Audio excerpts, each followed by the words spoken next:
자, 우리 성도님들 바둑 좋아하세요? 바둑 좋아하시는 분들도 있고 좋아하지 않는 분들도 있으실 거예요. 그런데 아마 바둑을 좋아하는 사람보다 바둑을 좋아하지 않는 사람이 훨씬 더 많을 거예요. 그렇다면 제가 다시 질문을 드리겠습니다. 혹시 미생이라는 단어를 알고 계세요? 이 미생이라는 단어는 바둑에서 쓰는 전문 용어예요. 그런데 바둑을 모르는 사람도 우리나라의 많은 사람들이 이제 미생이라는 단어를 알기 시작했습니다.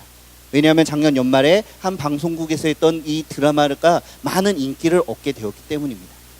이 미생은요, 아직 완전히 살지 못한 상태래요. 저도 바둑을 잘 몰라요. 근데 바둑에서 그 점수를 내기 위해서는 두 집을 지어야 되는데 두 집이 지어지지 않고 한 집만 지어졌거나 내가 다시 언제 공격을 받아서 집을 뺏기거나 하는 그런 상황들이 미생이라고 합니다. 불완전하고 뭔가 아직 이루어지지 않은 미완의 상태가 미생인 것 같습니다. 하지만 그 반면에 완생이 된다면 두 집이 지어져서 상대가 공격을 할 수가 없대요. 그래서 이 미생과 완생의 차이는 너무나 뚜렷한 것입니다. 이 드라마가 많은 사람들에게 큰 인기를 얻었어요. 직장인들의 삶의 애환을 묘사를 했지만 이 시대의 많은 젊은이들이 너무나 답답하고 불완전하고 미생처럼 언제 공격을 받고 언제 내가 빼앗길지 모르는, 내가 언제 완전하게 될지 모르는, 내가 언제 완생으로 갈지 모르는 그런 불안하고 답답한 현실 가운데 그 주인공과 자신을 동일화하는 모습을 볼 수가 있었습니다. 직장인들은 직장인대로, 취업을 준비하는 학생들은 학생들대로, 수험생들은 수험생대로 다 저마다 나는 미생이야, 나는 뭔가 부족해, 나는 아직 완전하지 않아 라고 하는 모습들을 많이 보게 되었습니다. 그 사람들의 생각은 공통적으로 이렇게 생각해요. 내가 아직 미완성이구나, 내가 아직 부족하구나, 그리고 혹은 내가 많은 노력을 했지만 그 노력이 온전히 잘 되지 않는다라는 생각을 하고 있는 것 같습니다. 이 땅의 많은 젊은이들이 지금도 미생의 자리에서 완생의 자리로 나아가기 위해서 많은 노력을 하고 있어요. 하지만 그 노력하는 젊은이들도 있지만 또 반대편에서 어쩌면 그 노력하는 젊은이보다 더 많은 사람들은 이미 완생이 되기를 포기하고 미생인 자신을 한탄하면서 아무런 희망도 없이 살아가는 모습들을 볼 때 너무나 안타까운 마음을 감출 길이 없습니다. 여러분들은 도전하는 중에 있으십니까? 아니면 이미 자포자기하여 아무런 희망도 없이 그냥 되는 대로 이 하루를 살아가고 계십니까? 하지만 말씀을 듣기 전에 먼저 기억하십시오. 저와 여러분은 하나님께서 이 땅에 세우신 지도자라는 것입니다. 동의하지 않으세요? 다시 해봅시다. 저와 여러분은 하나님께서 이 땅에 세우신 지도자라는 것을 믿으시기 바랍니다. 다른 말로 말하면 저와 여러분은 하나님의 완생이에요. 오늘 출애굽기 말씀은 하나님께서 이스라엘 백성들을 구원해내기 위하여 한 사람 모세를 부르셨습니다.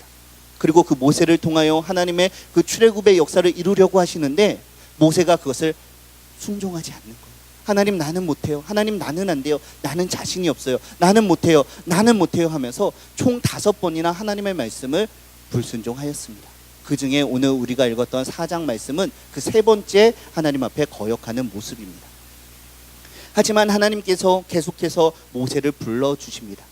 하나님께서 이스라엘의 백성의 지도자로 하나님의 나라의 그 사역을 감당하는 그 일꾼으로 부르시는 그 모세를 부르시는 본문의 내용을 통해서 우리가 이런 불완전한 현실 속에서 내가 미생이라, 내가 불완전하다고 생각하지만 이 미생의 자리에서 완생의 자리, 완전함의 자리로 나아가기 위해서는 어떤 것들이 필요할까?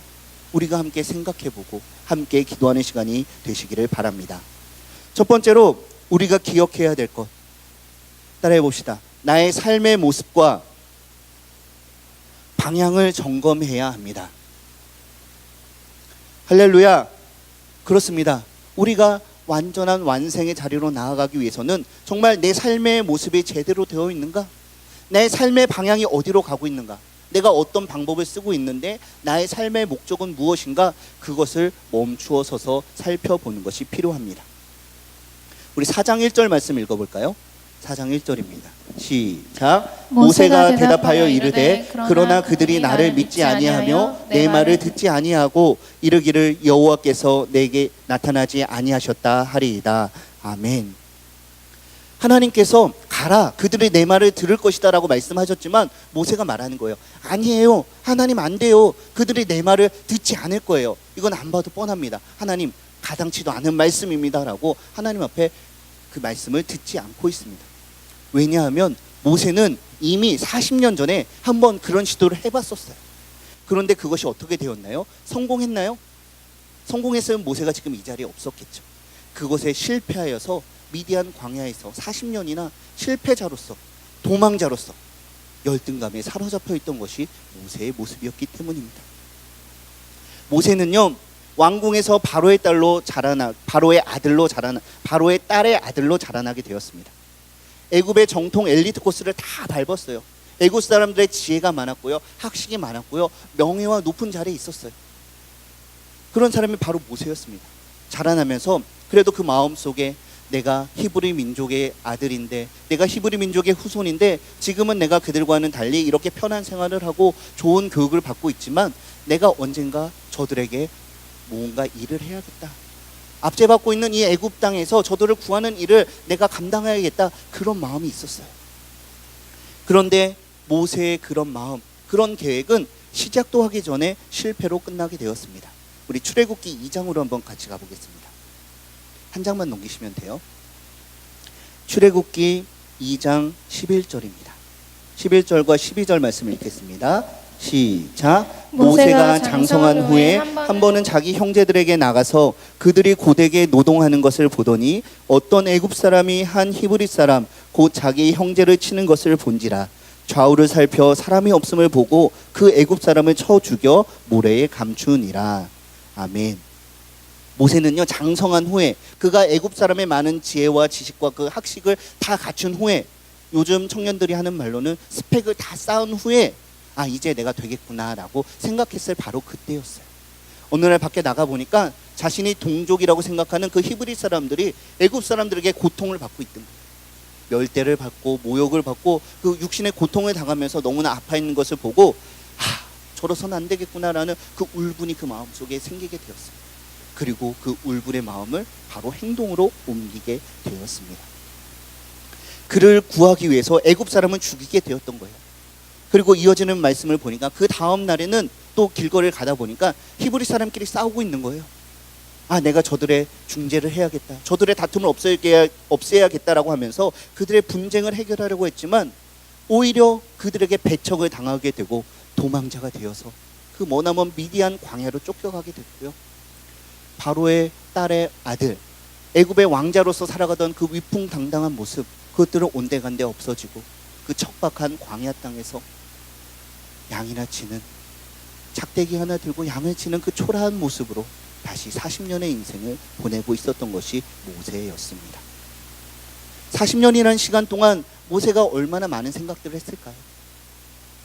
예전에 꿈 많았던 시간들, 예전에 내가 공부하면서 지혜를 배우면서 명예가 높아지면서 사람들의 울어둠을 바라보면서, 아, 내가 뭔가 할 수 있겠구나, 뭔가 할 수 있겠구나, 뭔가 할 수 있겠구나, 내가 나밖에 안 되겠구나, 그런 생각을 가지고 살아갔겠죠. 하지만 그 40년의 세월과 똑같이 아무도 없는 광야에서 40년의 세월은 모세를 그 암담한 현실을 바라보게 하고요. 나는 실패자야, 나는 실패자야, 나는 실패자야, 나는 해도 안 돼, 나는 해도 안 돼 라면서 깊은 열등감 속에 모세를 살아가게 했던 것입니다. 이 모세의 모습을 통해서 우리가 이 세상 속에서 열심히 스펙을 쌓고 열심히 노력을 하고 많은 것들을 이루려고 하지만 왜 그것들이 실패할 수밖에 없는가? 그것을 우리가 생각해 봐야 합니다. 첫 번째로 우리가 실패하는 그 원인은요, 우리가 스펙을 쌓는 데에는 한계가 있어요. 모세는 40년 동안 열심히 애굽 사람들의 지혜와 학식을 배웠습니다. 그것처럼 우리도 차근차근 스펙을 쌓아가고 노력을 하고 있지 않으신가요?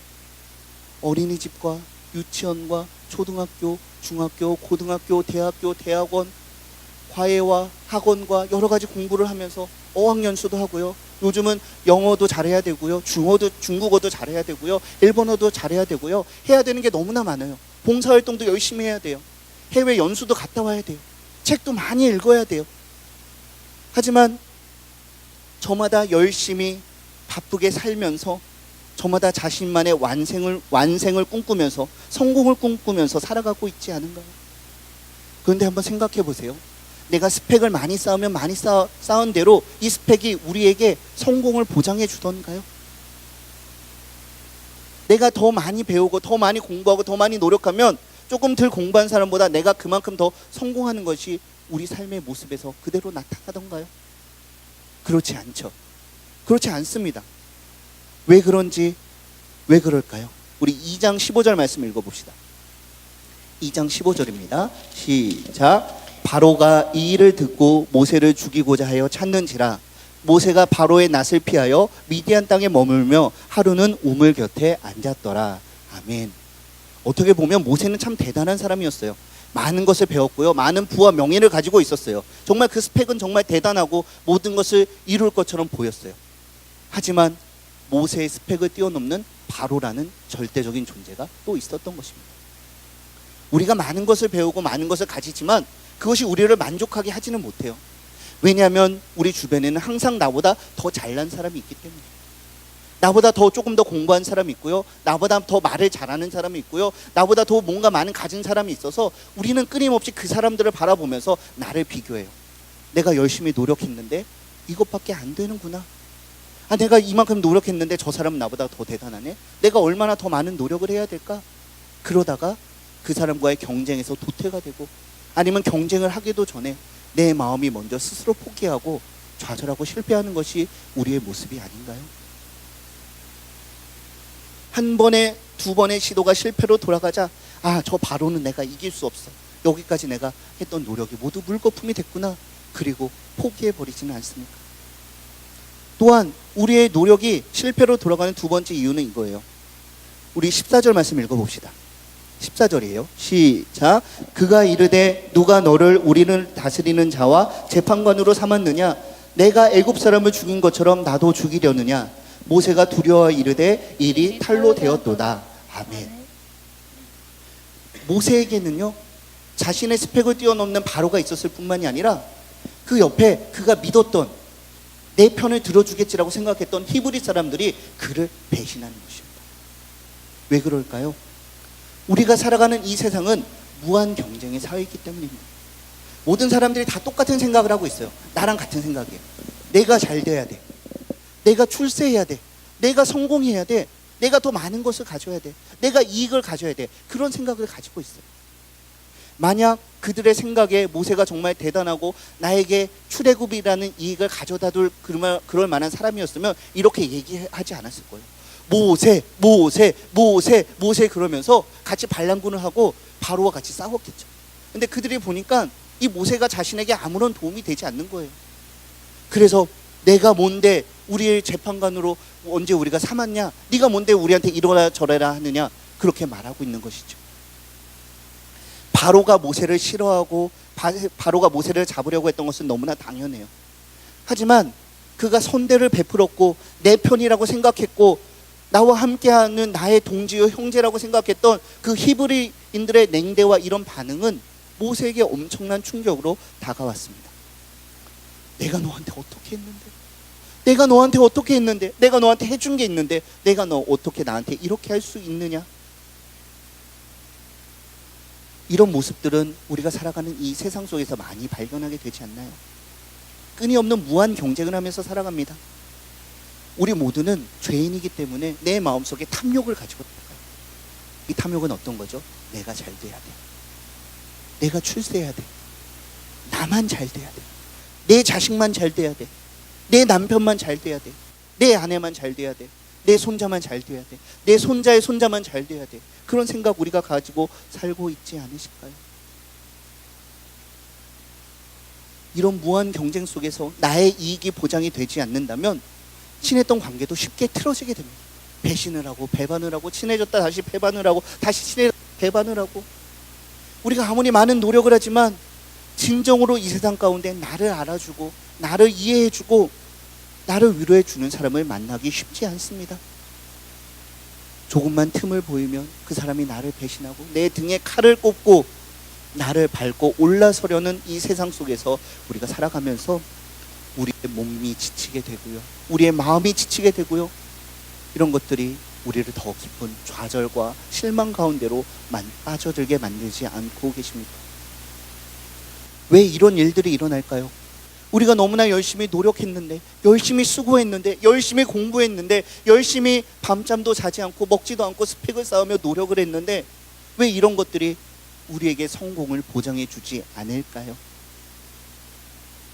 그것은요, 우리가 내가 나를 위한, 나의 의를 위한, 내가 잘 되기 위한 그런 스펙을 쌓고 있기 때문입니다. 내가 좀 더 높은 자리에 앉기 위해서, 내가 좀 더 많은 것을 가지기 위하여, 내가 좀 더 인기를 얻기 위해서, 다른 말로 말해서 이 인생의 주인은 나이기 때문에 내가 최고야, 내가 잘 돼야 돼, 그런 생각들을 우리가 살아가고 있기 때문입니다. 우리가 아무리 많은 노력을 한다라고 하더라도 우리 인간은 유한한 존재예요. 우리 힘의 한계가 있습니다. 지혜의 한계가 있습니다. 누릴 수 있는 것에 한계가 있어요. 무엇보다도 우리 생명에 한계가 있다는 사실 우리는 잊지 마셔야 합니다. 이 세상의 그 어느 것도 우리에게 완전한 만족, 영원한 행복을 가져다 주지 못합니다. 전도자가 말했습니다. 헛되고 헛되며 헛되고 헛되니 모든 것이 헛되도다. 해 아래서 하는 모든 수고가 사람에게 무엇이 유익한가? 나 전도자가 예루살렘에서 이스라엘 왕이 되어서 마음을 다하고 지혜를 써서 하늘 아래 행하는 모든 일을 연구하여 살펴보았는데 이것은 괴로운 것이다. 해 아래 하는 모든 일들이 다 헛되어서 바람을 잡으려고 하는 헛수고와 같은 것이다. 내가 지혜가 많지만 이해가 많아지면 오히려 번뇌도 많아지니 지식을 더하는 자는 근심을 더하느니라. 아멘. 사랑하는 성도 여러분, 저와 여러분은 어떤 삶을 살고 계신가요? 내가 나아가고자 하는 삶의 방향은 어느 곳으로 향하고 계십니까? 여러분들이 지금 하는 그 노력을 통해서 이루고자 하는 인생의 목표가 무엇이십니까? 나의 직장을 통해서, 나의 학교를 통해서, 내가 언젠가 이루고자 하는 그 목표를 통해서 내가 진정으로 누리고자 하는 것, 내가 원하는 삶의 목표가 무엇인지 한번 생각해 보시기 바랍니다. 여러분들이 그 목적지에 도착했을 때 그곳에 하나님을 위한 자리가 있으신가요? 여러분들이 하루하루 노력하는 이 하루, 지금 주님과 함께 동행하는 삶을 살고 계신가요? 만약 나의 이 인생의 목표가 하나님의 영광을 위한 것이 아니라 나의 영광을 위한 것이라면 지금 멈추어서서 그 목표를 수정하셔야 합니다. 이 하루하루의 삶이 주님과 동행하는 삶이 아니라 나의 생각대로, 내가 가고 싶은 대로 여기로 갔다 저기로 갔다가 얘를 밟고 올라서는 그런 인생이라면 지금 당장 멈추셔야 돼요. 그곳에는 영원한 생명이 없습니다. 우리는 그 목표를 이룰 수가 없습니다. 헛된 수고 끝에 영원한 미생으로 좌절하며 불안감 속에, 모세와 같이 열등감 속에 실패자로 살아갈 수밖에 없다는 사실 우리는 잊지 말아야 합니다. 그렇다면 어떻게 우리의 인생의 방향을 바꿀 수 있을까요? 같이 해봅시다. 하나님의 말씀을 듣고 그 말씀에 뭐 해야 될까요? 순종해야 합니다. 이어서 해봅시다. 하나님의 말씀을 듣고 그 말씀에 순종해야 합니다. 할렐루야. 아멘. 열심히 스펙을 쌓으면서 자신의 생각을 이루려고 했지만 그것에 실패하고 도망자가 되어서 좌절과 열등감 속에 살아온 모세에게 하나님께서 말씀하십니다. 다시 4장으로 가서 2절, 출애굽기 4장 2절에서 3절입니다. 시작. 여호와께서 그에게 이르시되 내 손에 있는 것이 무엇이냐? 그가 이르되 지팡이니이다. 여호와께서 이르시되 그것을 땅에 던지라 하시매 곧 땅에 던지니 그것이 뱀이 된지라. 모세가 뱀 앞에서 피하매. 아멘. 하나님이 물어보세요. 네가 손에 들고 있는 것 무엇이냐? 손에 뭘 들고 있나요? 지팡이. 보잘것없는 지팡이. 그냥 흔히 쓰는 말로 그냥 작대기예요. 하나님 이거 작대기인데요. 왜요? 그래, 그것을 땅에 던져라. 던지니까 어떻게 됐나요? 그 지팡이가 뱀이 되었습니다.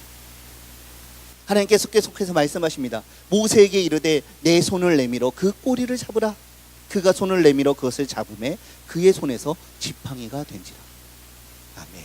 참 놀라운 일이 일어났어요. 보잘것없던 지팡이가 뱀이 되었고요. 그게 다시 지팡이가 되었어요. 그런데 이렇게 나타나는 현상을 보는 것이 아니라 하나님께서 하신 말씀에 우리는 주목해야 합니다. 하나님께서 모세에게 뭐라고 말씀하셨죠? 지팡이를 던진 다음에 내 손을 내밀어서 뱀의 어디를 잡으라? 꼬리를 잡으라. 사랑하는 성도 여러분, 뱀 좋아하세요? 비암, 뱀 좋아하세요? 어떤 분들은 좋아하시고 어떤 분들은 싫어하실 거예요. 우리가 이 뱀을 잡을 때 어디를 잡아야 될까요? 뱀을 잡을 때 잡으면 안 돼요. 작대기로 때리거나 아니면 도망가야 돼요. 아니면 뱀한테 물리니까요. 땅꾼이 돼야지 잡지, 아니면 잡으면 안 됩니다. 절대 잡지 마세요. 맞죠? 잡으면 안 돼요. 그런데 정말 어쩔 수 없이 뱀을 잡아야 된다면 머리를 잡아야 돼요.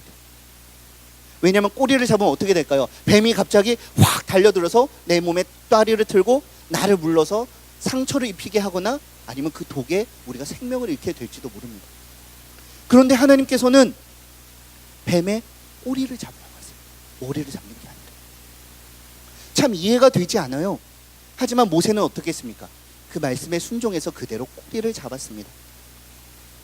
우리가 이 세상 속에서 하나님의 말씀을 듣는 것, 요거는 그래도 쉬워요. 왜냐하면 앉아서 들으면 되니까. 목사님이 하시는 말씀, 성경을 읽으면 되니까. 그런데 그 말씀에 순종하는 것이 쉬운가요? 쉽지 않은가요? 어렵죠. 왜냐하면은 세상의 사람들은 아까 말했던 것처럼 똑같은 생각을 해요. 왜냐하면 뱀을 잡을 때는 머리를 잡는 게 당연하다.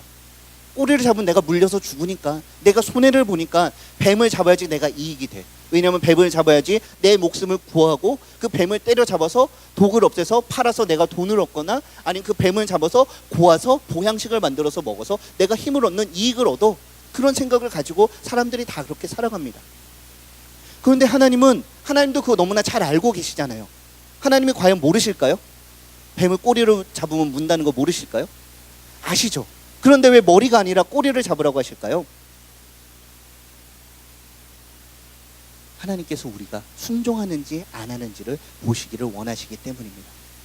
하나님께서 일하시는 방법은, 하나님께서 우리에게 요구하는 조건은요, 내가 좋은 환경에 태어나서 건강하고 잘생기고 예쁘고 돈이 많고 좋은 스펙을 가지고 있는 것이 아닙니다. 내가 열심히 하나님의 말씀을 듣고 그것을 가감하지 않고 그대로 즉시 순종하는 것, 하나님께서 저와 여러분에게 요구하는 것이 바로 순종 그 한 가지이기 때문입니다. 왜냐하면 뱀이 우리를 물을 수가 있어요. 뱀이 우리를 공격할 수가 있어요. 하지만 하나님께서 말씀하셨고 그 말씀에 우리가 그대로 순종할 때에 하나님이 우리의 완생이 되어서 그 어떤 시험과 어떤 환난과 어려움 가운데서도 우리를 보호하여 주시는 나의 산성이시오, 나의 방패시오, 나의 요새가 되시는 분이 우리에게 말씀하고 계시는 하나님이시기 때문입니다. 모세는 처음 40년 동안 애굽의 왕자로 자라면서 좋은 스펙을 가졌습니다. 그리고 그 안에 히브리인으로서의 정체성도 가지고 있었어요. 다른 말로 말하면 열심히 공부하고 엘리트로 살아가고 그 안에 그리스도인으로서 신앙을 가지고 살아갔던 것이 모세라는 것이었습니다. 내가 이방인의 땅에서 왕자로 자라고 있지만 나는 하나님을 믿는 백성이야. 그리고 그들을 구한 사명이 있다는 건 너무나 잘 알고 있었어요. 하지만 모세가 가지고 있었던 믿음은 완전한 믿음이 아니었던 것 같아요.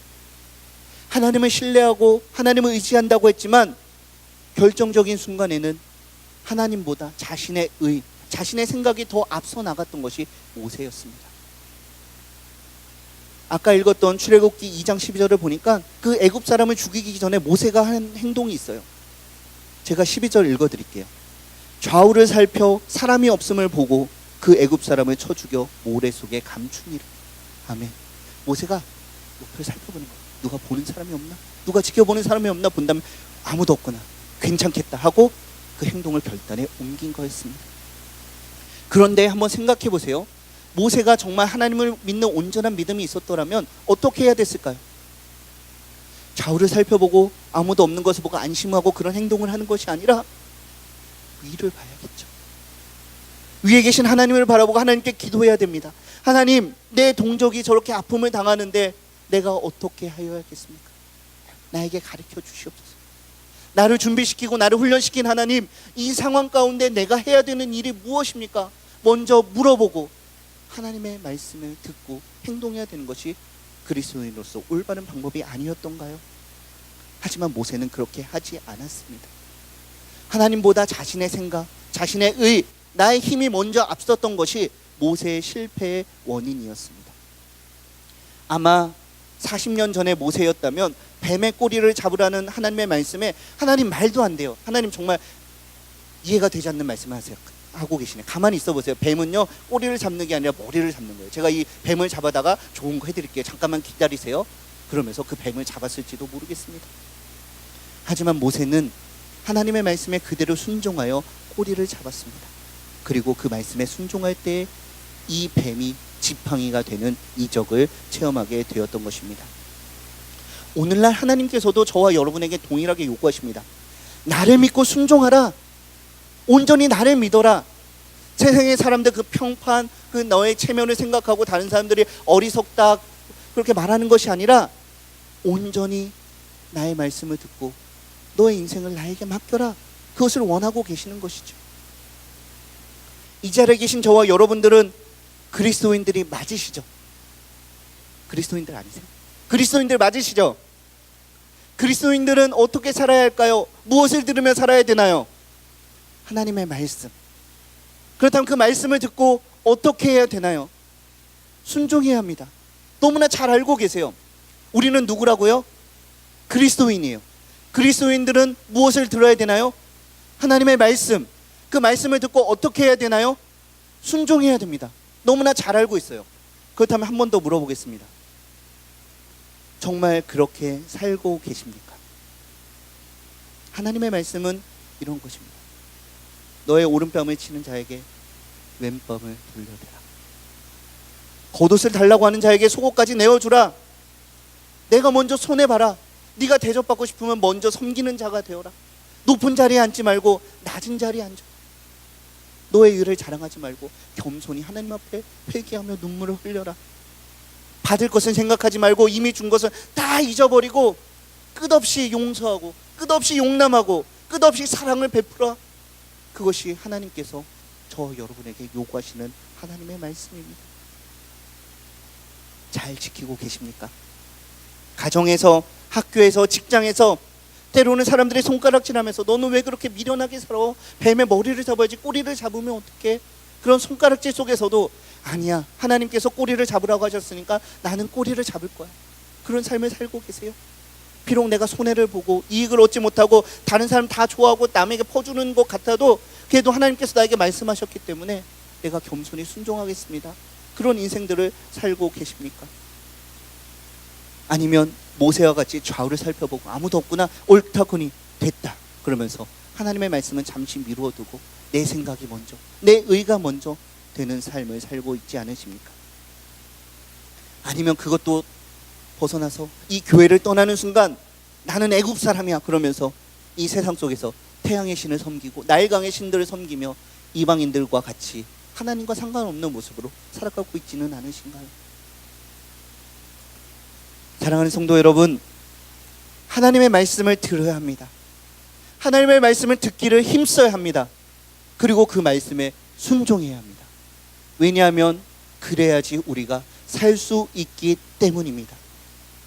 하나님이 말씀하시면 뱀의 꼬리를 잡는 것처럼 세상의 사람들이 손가락질하고 너는 너무 미련해, 너무 멍청해, 저런 바보 천치 그런 소리를 듣더라도 내가 손해를 보더라도 그 말씀대로 살기 위해서 우리가 노력을 해야 되는 거예요. 하나님이 가라고 하시면 가야 됩니다. 하나님이 멈추라고 하면 멈추어 서야 합니다. 이것이 그리스도인의 삶의 비결이고요, 그리스도인들이 이 세상 가운데 성공하는 비결인 줄로 믿으시기 바랍니다. 하나님의 말씀을 힘써 들으시기 바랍니다. 하나님의 말씀에 순종하시기 바랍니다. 그래서 이번 부흥회에 나오셔야 돼요. 다시 따라해봅시다. 목요일 새벽에 만납시다. 죄송합니다. 목요일 그 저녁이에요. 목요일 저녁에 만납시다. 금요일 새벽에 만납시다. 금요일 저녁에 만납시다. 토요일 새벽에 만납시다. 토요일 저녁에 만납시다. 할렐루야. 아멘. 우리 청소년부 친구들도 다 아멘 하셨습니다. 꼭 나오세요. 우리는 하나님의 말씀을 들어야 돼요. 매일매일 말씀을 듣는 것이 너무나 중요합니다. 그리고 이렇게 기도하셔야 돼요. 하나님, 내가 오늘 들은 이 말씀 붙들고 오늘 이 하루를 살아가게 하여 주시옵소서. 나를 위하여 성경 말씀을 통하여, 목사님을 통하여, 강도사님을 통하여, 또 목자들을 통하여 귀한 말씀 주시니 감사합니다. 이 말씀에 순종해서 이 하루만이라도 내가 살아갈 수 있게 하여 주시옵소서. 그렇게 기도할 때 하나님께서는 우리를 미생의 자리에서 완생의 자리로 옮겨 주실 것입니다. 그렇다면 왜 우리가 하나님의 말씀을 들어야 될까요? 하나님의 말씀을 순종해야 될까요? 왜 세상의 사람들에게 미련하다는 손가락질을 받으면서도 그 하나님의 말씀을 따라가는 삶을 살아야 할까요? 그것은 우리를 불러주신 하나님, 우리에게 말씀하신 그 하나님이 바로 생명의 주관자이시기 때문입니다. 우리는 그 하나님을 신뢰해야 합니다. 따라해 봅시다. 생명의 주관자이신 하나님을 신뢰해야 합니다. 할렐루야. 우리 4장 6절에서 7절 읽어봅시다. 4장 6절과 7절입니다. 시작. 여호와께서 또 그에게 이르시되 내 손을 품에 넣으라 하시매 그가 손을 품에 넣었다가 내어 보니 그의 손에 나병이 생겨 눈같이 된지라. 이르시되 내 손을 다시 품에 넣으라 하시매 그가 다시 손을 품에 넣었다가 내어 보니 그의 손이 본래의 살로 돌아왔더라. 아멘. 여전히 모세는 마음속에 머뭇거리는 마음이 있었어요. 여전히 주저하는 모습이 있었어요. 그래서 하나님께서 계속 말씀하시는 거예요. 자, 내 손을 내 품에 넣어라. 이렇게 한번 넣어보세요. 넣었다가 꺼내보세요. 그때 손에 나병이 생겼습니다. 이 나병은 다른 말로 말하면 문둥병이에요. 모세가 깜짝 놀랐겠죠. 그리고 다시 넣어라. 다시 넣어보세요. 꺼내봐라. 그랬더니 이 손이 다시 깨끗하게 되었습니다. 이 나병은요, 고대사회 사람들이 가장 무서워하는 병 중에 하나였어요. 인간의 힘으로 도저히 고칠 수 없기 때문에 나병에 걸린 사람들은 하나님 앞에 엄청난 죄를 지어서 하나님의 저주, 심판을 받는 거라고 생각했어요. 나병에 걸린 사람들은 자신의 힘으로 고칠 수 있는 것이 아무것도 없었습니다. 완전한 절망이에요. 그런데 그 나병 중에서도 가장 독한 나병이 바로 흰색 문둥병입니다. 오늘 모세에게 났던 그의 손에 나병이 새겨 눈같이 된지라. 정말 그 사람들이 무서워하고 두려운 그 나병 중에서도 가장 악질인 흰색 문둥병이 모세에게 생겼던 것입니다.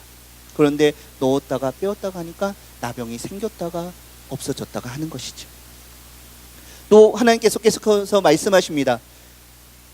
여호와께서 이르시되 만일 그들이 너를 믿지 아니하며 그 처음 표적의 표징을 받지 아니하여도 나중 표적의 표징은 믿으리라.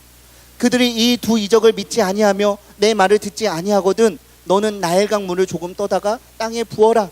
내가 떠온 나일강 물이 땅에서 피가 되리라. 아멘.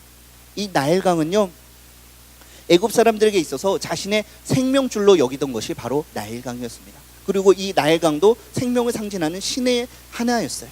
그런데 이 생명을 상징하는 나일강이 죽음을 상징하는 피로 물들어가게 되는 것입니다. 이 두 가지 이적은요, 하나님께서 여전히 하나님 말씀에 주저하면서 결단하지 않는 모세에게 인간의 생사와 복을 주관하신 그분이 하나님이시고 그 하나님께서 지금 너에게 명령하신다. 너는 그 말씀을 들어야 한다라는 것을 보여주고 계시는 것입니다. 사랑하는 요셉 공동체 청년 여러분, 사랑하는 우리 청소년부 학생 여러분, 우리 에덴교회 모든 성도 여러분, 우리를 불러주신 하나님, 인간의 생사화복을 주관하신 그 하나님을 온전히 신뢰하시는 저와 여러분이 되시기를 바랍니다. 하나님께서 저와 여러분을 통해서 하시고자 하는 그 일, 그 놀라운 일은 우리가 생각하는 것과 그 차원이 달라도 너무 다른 것입니다. 하나님께서 저와 여러분을 이 세상의 지도자로, 하나님의 동역자로 불러주셨다는 사실 잊지 마시기 바랍니다. 우리가 살아가는 이 세상을 다시 한번 생각해 봅시다. 이 땅은요, 모세가 살고 있던 그 시대와 마찬가지로 영적인 음란함과 죄악으로 가득해 있는, 영적으로 죽어있는 이 애국과 같은 땅을 우리가 살아가고 있습니다. 사람들이 열심히 살아가는 것처럼 보이지만 저마다의 방법으로, 저마다의 생각으로, 저마다 미신과 온갖 종교를 통해서 내가 행복을 얻기 위해서, 내가 출세를 하기 위해서 살아가고 있는 이 세상 가운데 우리가 살아가고 있지 않은가요? 그러면서 내가 잘 돼야 돼, 나만 잘 돼야 돼, 내가 최고야 라는 생각을 가지고 우리가 살아가고 있습니다.